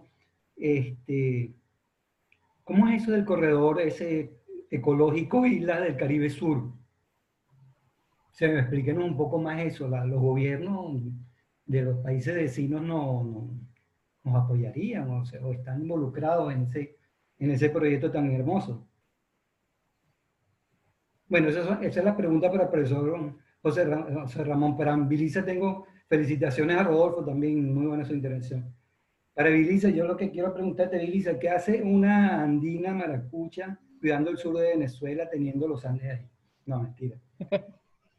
Muy buen trabajo, Melissa, de verdad que interesante, ¿no? Quiero aprovechar tu experticia para que me aclares algo. ¿Cómo está la Reserva Forestal de Mataca? ¿Qué se está haciendo ahí? O sea, ¿qué desastre están haciendo? Bueno, porque parece que las reservas forestales son reservas para sacar madera, ¿no? Quisiera que me actualizaras un poco la Reserva Forestal de Mataca tiene un plan de ordenamiento de 2004. Ojalá se haya hecho algo al respecto, ¿no? Otra cosa que mencionaste es las condiciones, 37 etnias, me parece que dijiste, 37 etnias indígenas. ¿En qué condiciones están esas etnias indígenas? Ese es el tesoro, o sea, si guardamos los parques nacionales, esas etnias indígenas deberíamos tenerlas, bueno, cuidarlas al máximo, ¿no? Serían dentro de los planes de ordenamiento una de las cosas que más deberíamos cuidar, ¿no? Y otra cosa, aprovechando tu experticia en el área, o sea, yo sé que están sacando mucho oro, ¿no? Y el oro de sangre y todo lo que se habla de eso y que todos esos indígenas que trabajan en ecoturismo están siendo obligados a trabajar en las minas, ¿no? ¿Qué otros minerales están sacando además de oro? Y diamante creo que también. Bueno, gracias. Gracias, Miguel. Bueno, Vilisa y José Ramón tienen la palabra. Bueno, si quieres, contesto yo primero, ¿no? Vale, perfecto. Los parques nacionales sí, se han respetado. Yo creo que dentro de ese proceso de evolución de la instalación de nuestro sistema de áreas protegidas, pues desde un principio siempre se pensaron en esos pequeños espacios que era prioritario proteger, ¿no? Y obviamente que ese esfuerzo dio sus frutos, ¿no? No quizás como muchos quisiéramos verlo. Realmente creo que falta, bueno, todo el mundo va a encontrar fallas si hablamos sobre eso, y hay que mejorar muchísimo, sobre todo en la educación hacia la gente. La gente, por ejemplo, yo recuerdo que durante mi educación secundaria aprendíamos sobre los procesos y la tecnología de la industria petrolera. Imagino que era común tal conocimiento por tratarse de un país eminentemente. ¿Aló? ¿Hay un eco aquí? Sí, bueno. Imagino que era común tal conocimiento por tratarse de un país petrolero, y visto que también nos convertimos en un país conservacionista por la cantidad de ABRAES diferentes que tenemos 21 tipos de ABRAES diferentes, lo normal sería que todo estudiante conociera al menos las 4 categorías específicas de ABRAES, que pueden considerarse verdaderas áreas protegidas, o sea, que persiguen fines estrictamente protectores y de conservación de la biodiversidad, y son laboratorios para educar a las personas. Creo que dentro de una nueva normalidad, que espero que nos llegue pronto y para la cual vamos a tener que trabajar muchísimo, espero que los parques nacionales se conviertan en las aulas que necesitamos para educar a las personas sobre la importancia de nuestra relación con la naturaleza. Sobre el proyecto de el corredor ecológico marino, existe, bueno, brevemente les voy a relatar lo que pasó en el año 81, creo que fue, no recuerdo bien.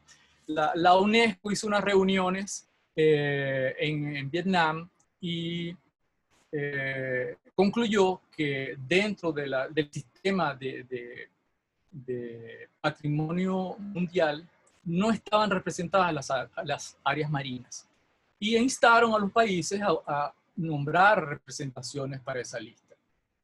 En este caso, la isla de Bonaire, el gobierno del Reino de Holanda, neerlandés, sugirió la creación de un área como tal, aprovechando su Parque Nacional Marino de Bonaire.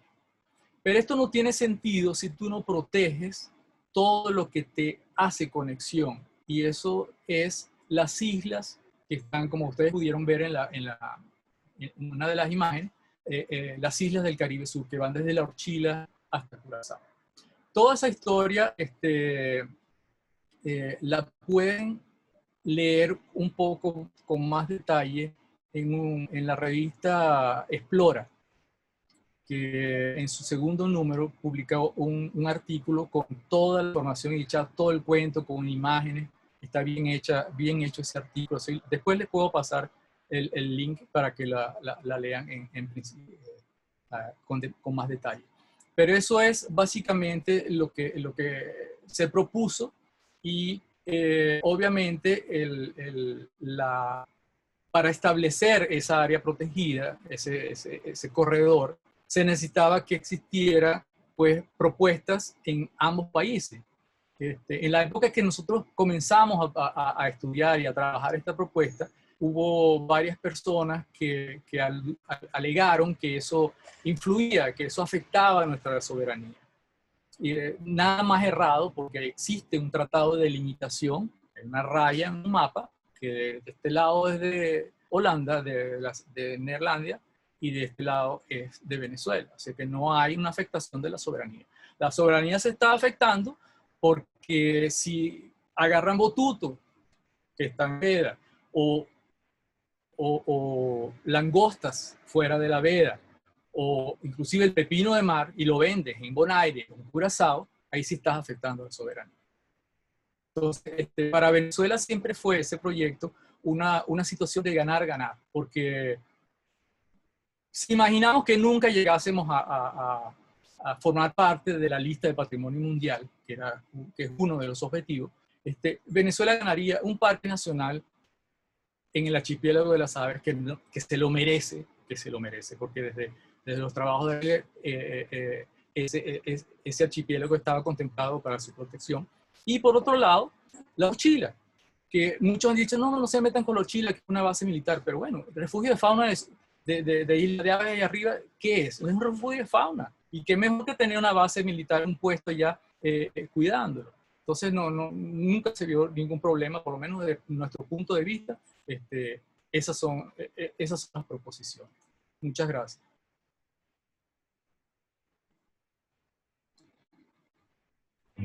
Bueno, Vilisa. voy yo.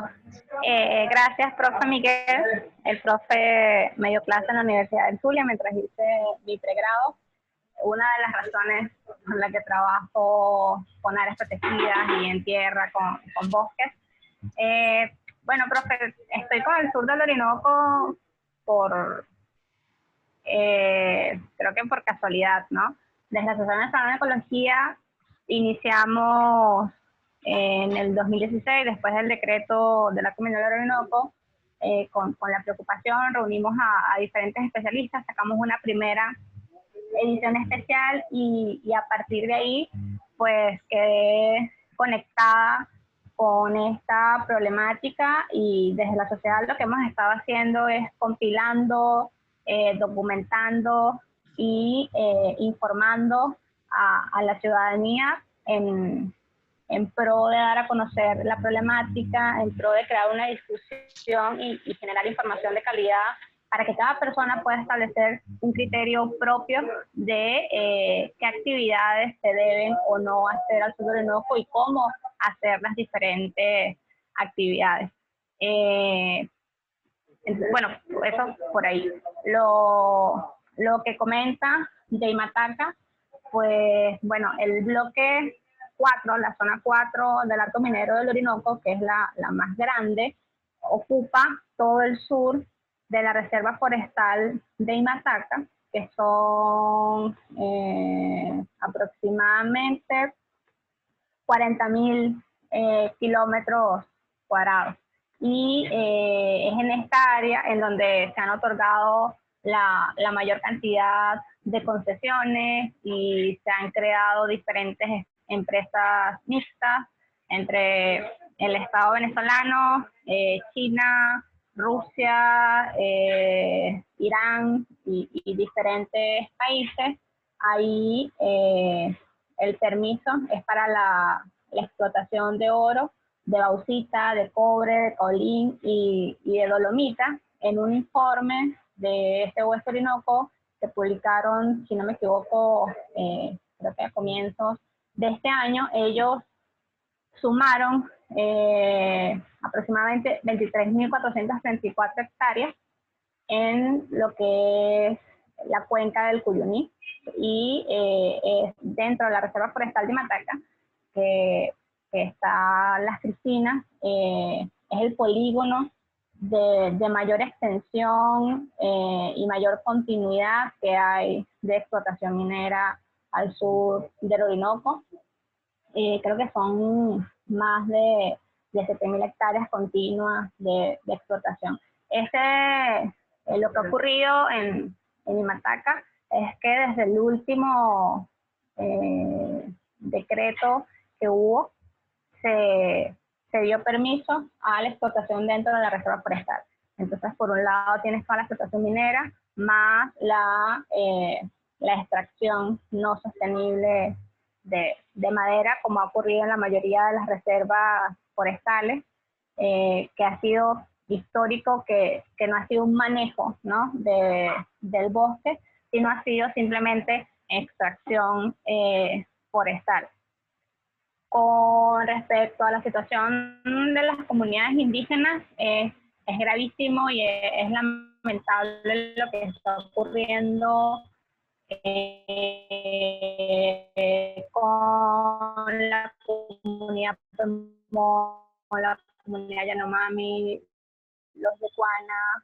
Ha habido un desplazamiento de estas comunidades tanto fuera de su territorio histórico como fuera del país. Muchos se han desplazado a Brasil para poder tener acceso a seguridad, porque en Amazonas y la disidencia de las FARC en Bolívar toda la violencia que ha generado la actividad minera, donde se han sumado más de 20 masacres en los últimos 20 años. La última en Icabarú, que es el bloque 5, el bloque especial del arco minero del Orinoco. Y Rito, en una entrevista que hicieron, dijo algo bastante conmovedor.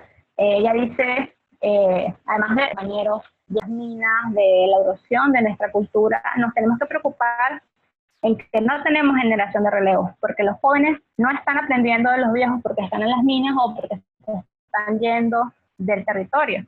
Y además los viejos están muriendo de enfermedades. Hemos tenido repunte de malaria, repunte de sarampión, los guaraos, muchos guaraos están desplazados en Bolívar. Entonces es una situación alarmante que necesita de poner la lupa, de hacer un seguimiento y de fortalecer las comunidades que siguen en territorio, de fortalecer iniciativas como la de la comunidad afrodescendiente de Aripao, en donde ellos están desde hace años, previo al boom minero, estaban buscando alternativas económicas, están trabajando con Sarrapia, les toca algunos meses hacer minería porque la inflación se come todo. Entonces, una de las prioridades que tenemos que tener para la recuperación de amplio territorio es, bueno, indígena, de recuperación, de regreso a su territorio, de valorización de su cultura, de valorización de ese conocimiento que tienen del territorio, y todos los planes tienen que ir de la mano de ese conocimiento ancestral, de ese actor, que es un actor fundamental de la dinámica social y también de la dinámica ecológica, porque ha intervenido en los procesos ecológicos del sur de Orinoco, y hay una gran deuda con todos los pueblos indígenas.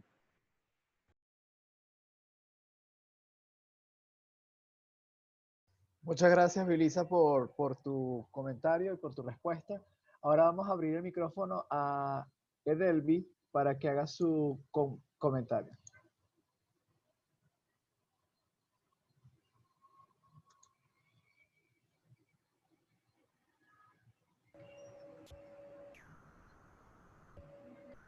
Buenos días, muchas gracias, Freddy. Muchas gracias a todos los participantes y expositores. José Ramón, voy a leer la pregunta que había hecho por el chat para ti. Quizás comentaste un poquito sobre la primera, pero igual la voy a leer. Te pedía, por favor, comentar sobre la gran vulnerabilidad que experimentan todas nuestras áreas protegidas marino-costeras en cuanto a 3 aspectos, ¿ok? Primero, el tráfico ilegal de vida silvestre doméstico e internacional, como lo que está ocurriendo hace 2 o 3 años atrás de manera intensificada en el Parque Nacional Archipiélago Los Roques. Segundo, el aspecto relacionado con el narcotráfico que ocurre en el Parque Nacional Mochima y en Península de Paria, solo por mencionar 2 de nuestras áreas, pero donde esto está trayendo unas graves consecuencias al ya escaso nivel de manejo de estas áreas protegidas. Y por último, la vulnerabilidad y riesgo generalizado en todas nuestras áreas protegidas a los derrames petroleros. Gracias de antemano y reitero mi agradecimiento a los ponentes y organizadores.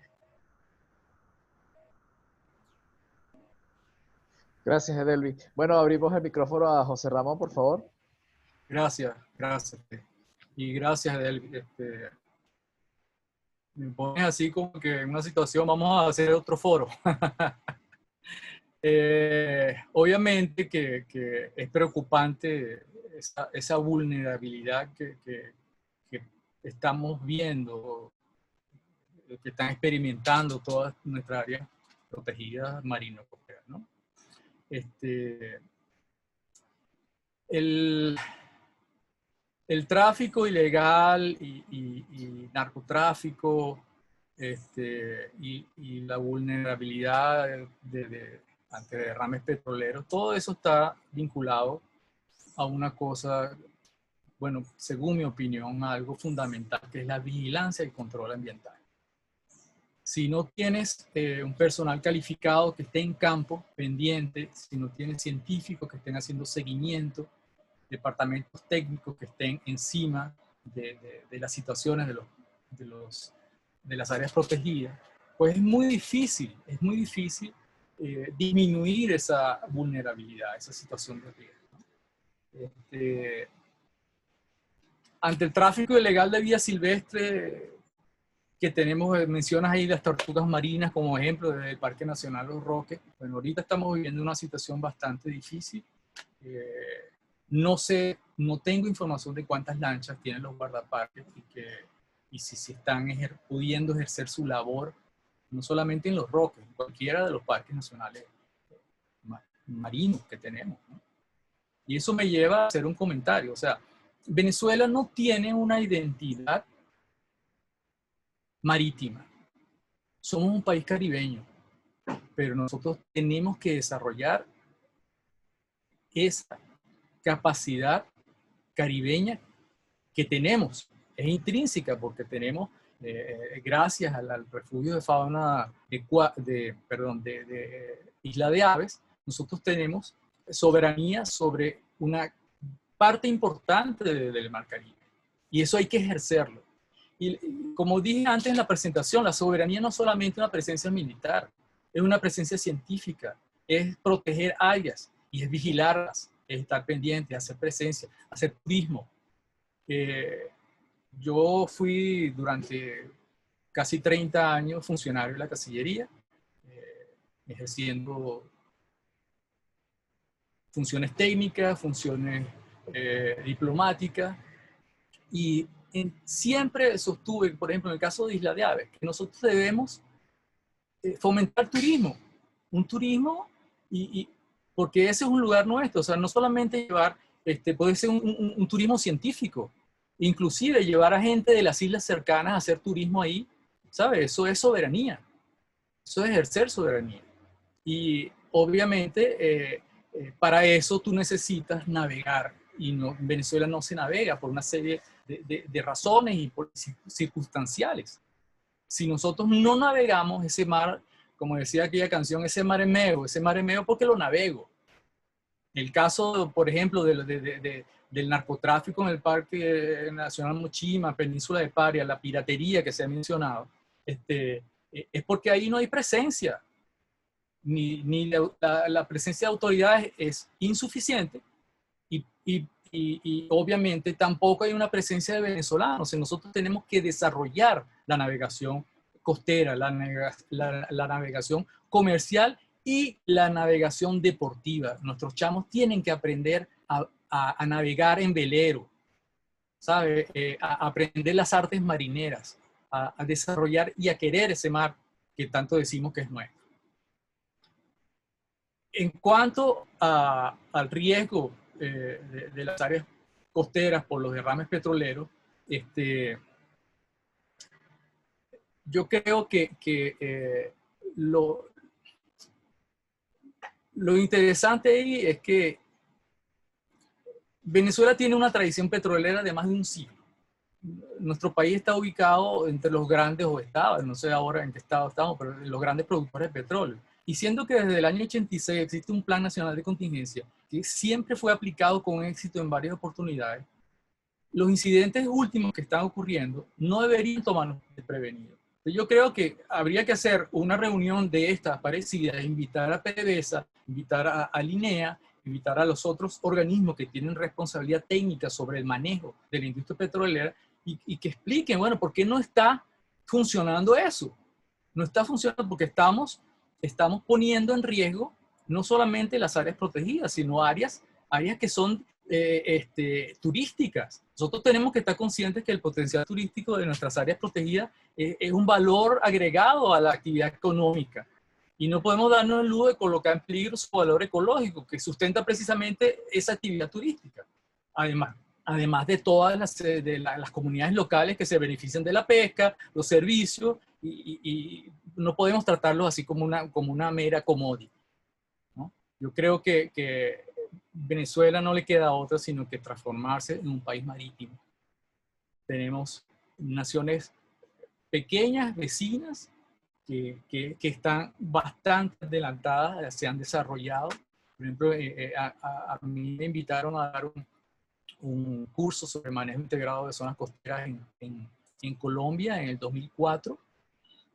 De allí para acá, Colombia ha desarrollado un programa de manejo integrado de zonas costeras que muy ambicioso, y realmente nosotros tenemos que ver ese tipo de ejemplos. Nosotros tenemos que poder llegar a instaurar un programa así.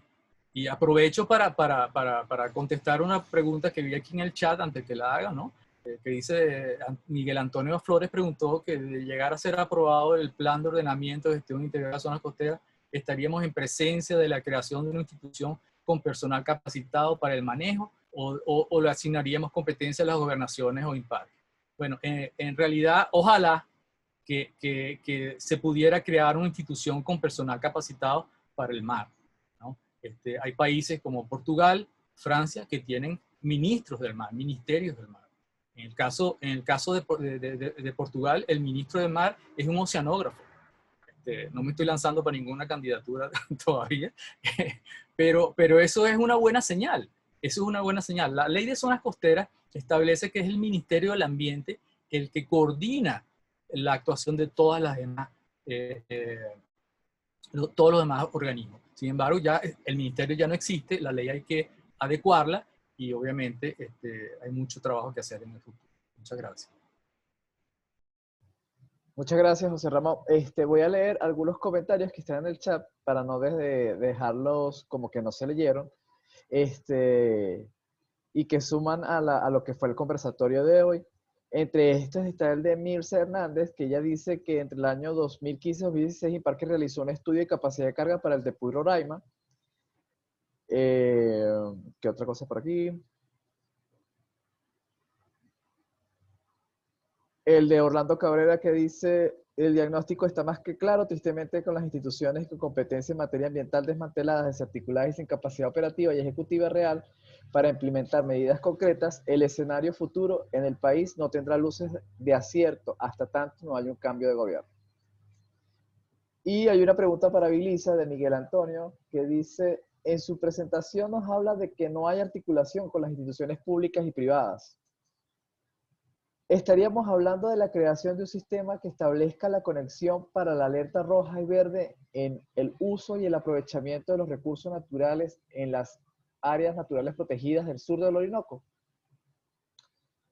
Eso es hasta ahora. Y hay un comentario de Armando muy interesante que invita a los miembros de CEMAT a elaborar un informe ejecutivo sobre lo presentado en los 3 webinars, como una construcción concreta de este valioso esfuerzo que se está realizando, y también como una contribución a Venezuela a la celebración del Día Latinoamericano y Caribeño de las Áreas Protegidas.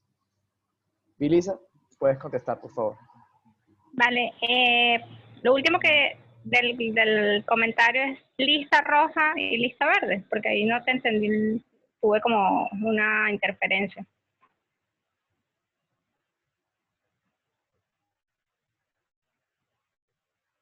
Dame un momento ya.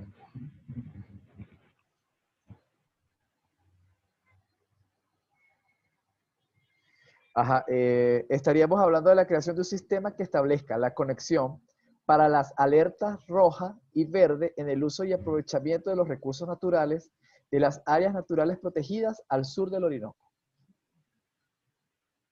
Bueno, yo creo que la articulación de los diferentes actores que hacen vida tanto dentro en esencias de las áreas protegidas a nivel una planificación conjunta. Eso sería una gestión integral en donde se pueda analizar cuáles son las necesidades del área protegida, las necesidades en cuanto a cómo se puede cumplir con el objetivo de guardería y control, tomando en cuenta los diferentes servicios ambientales y los diferentes actores que hacen vida, y también incluso cómo estos pueden intervenir directamente en la gestión. A lo largo de los años de las áreas protegidas hemos tenido que diferentes universidades e institutos de investigación han liderado el levantamiento de información en diferentes áreas. Sin embargo, esta información no ha sido en todos los casos utilizada para la planificación o utilizada o implementada en el caso de aquellas que están relacionadas más con ecología pesquera y información que pueda ser de uso directo para el aprovechamiento sostenible de los espacios. Entonces, efectivamente, hacia eso tenemos que ir, hacia esa gestión integral en donde la generación de la información, la planificación, tiene que ser conjunta y tiene que ser continua, que independientemente del cambio en el poder ejecutivo, en el poder gubernamental, y los cambios que existan de directores, de ministros, no afecten el objetivo, porque el objetivo tiene que ser perdurable. Entonces, para eso necesitamos una identidad institucional, necesitamos un compromiso de las diferentes instituciones que hacen vida. Necesitamos cumplir con una gestión participativa en donde sí podamos desconcentrar y tener diferentes formas de gobernanza dentro de las áreas protegidas para hacer factible el cumplimiento, la gestión y el preservar estos espacios. Entonces, para poder cumplir con ese deber y derecho que tenemos los ciudadanos a nivel personal y a nivel de asociaciones, de instituciones, entonces hacia allá tiene que ir esa gestión de las áreas protegidas, en donde las alertas tempranas de ilícitos ambientales pues puedan ser manejadas por las comunidades, por gobiernos locales, por instituciones locales que estén cerca y que estén en conocimiento de la gestión del área. Muchas gracias, Vilisa. Bueno, ya no hay más preguntas, sino algunos comentarios de felicitación. Y yo quiero hacer una pregunta a los tres ponentes, para cerrar el webinar. Y me gustaría escuchar, a modo de conclusión, ¿cómo articularían estas tres áreas, estos tres espacios del territorio venezolano, mar, norte del Orinoco y sur del Orinoco, para crear un sistema efectivo y eficiente? ¿Cómo lo ven ustedes a futuro y qué beneficios puede traer esta articulación de espacios con los diferentes organismos del Estado y privados y las poblaciones para poder llegar a ser un país de vanguardia en conservación? ¿Cómo lo ven? De aquí, del 2020 al 2050.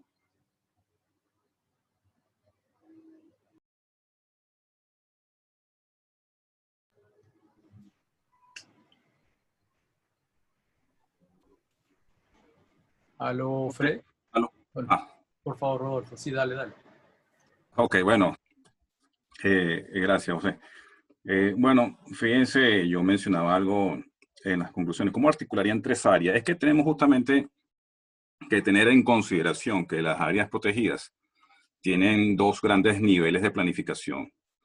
Uno a nivel de sistema y otro a nivel de las áreas, cada una por individual, de manera individual.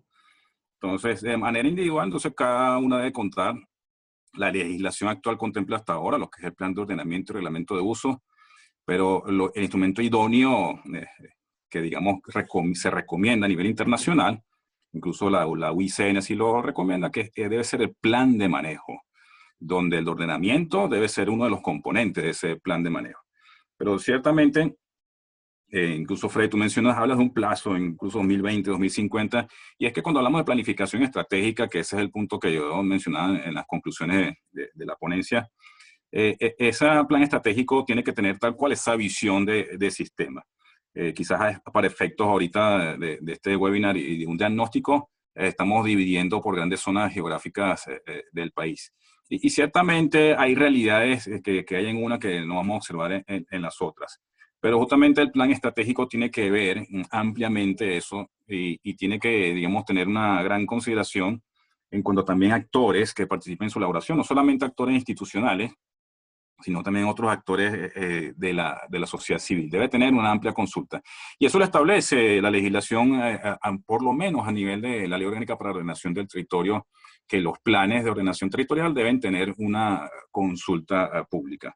La planificación estratégica es un ejercicio, digamos, importante hacer en este caso, porque implica el uso de diversas herramientas, lluvia de ideas, árbol de problemas, etcétera. O sea, establecer un objetivo, una misión y una visión para un plazo determinado con una serie de metas, de productos, de resultados a obtener. Esa es, digamos, la forma como, digamos, a grandes rasgos, consiste en lo que es el ciclo de la planificación y lo que se debe considerar en este caso para una visión de todo el conjunto, de todo el sistema. Hasta ahora tenemos una institución que vela por parques nacionales y monumentos naturales, otra que maneja los refugios de fauna silvestre.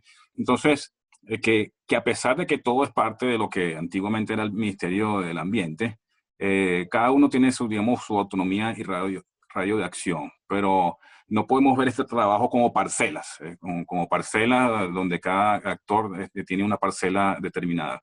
Tiene que haber una integración. La participación de múltiples actores es importante porque tenemos labores como la Guardia Ambiental que son competencia de también diversas instituciones donde la Guardia Nacional tiene también un papel relevante dentro de todo esto, pero tiene que haber una articulación, por supuesto, con el Ministerio del Ambiente, el Instituto Nacional de Parques, que son los que llevan la tutela administrativa. Entonces, son parte de esos elementos, digamos, que hay que considerar para esto justamente, para una articulación de esas tres áreas y una articulación también de actores institucionales y de la sociedad civil.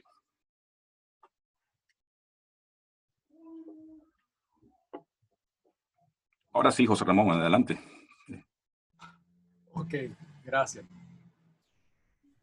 Bueno, no sé si llegar tanto hasta el 2050 como pregunta Freddy. En el caso de las áreas marinas, nosotros iniciamos a partir del año 2021 la década del océano decretada por el Sistema de las Naciones Unidas, donde se ha visto pues la importancia que tiene el océano en una serie de cosas y que son importantes para la sobrevivencia de nosotros, seres humanos, y para mantener la biodiversidad. Arrancar esa década sin dos de nuestras instituciones, como lo dije en la presentación, las dos instituciones que han generado la gran parte de la información con la cual tenemos para poder planificar y desarrollar otras cosas, es algo cuesta arriba, ¿no? Sin embargo, nosotros vamos a tener que enfrentar ese desafío. Tenemos que volver a construir un instituto oceanográfico y así como la Fundación Científica Los Roques, tienen que existir nuevas iniciativas para desarrollar las ciencias del mar, que son la base para la conservación de la naturaleza.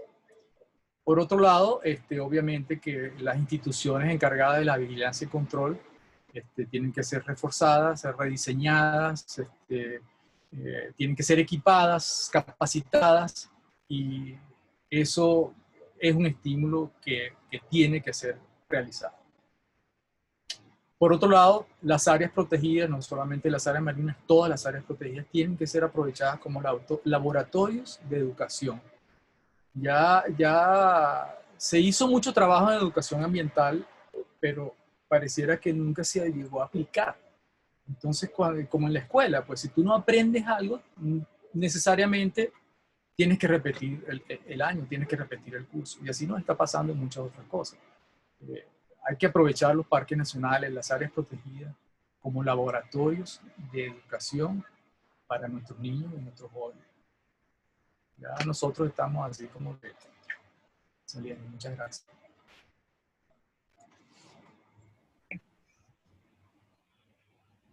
¿Se me escucha? Que mi conexión está intermitente. Sí, Vilisa, te escuchamos.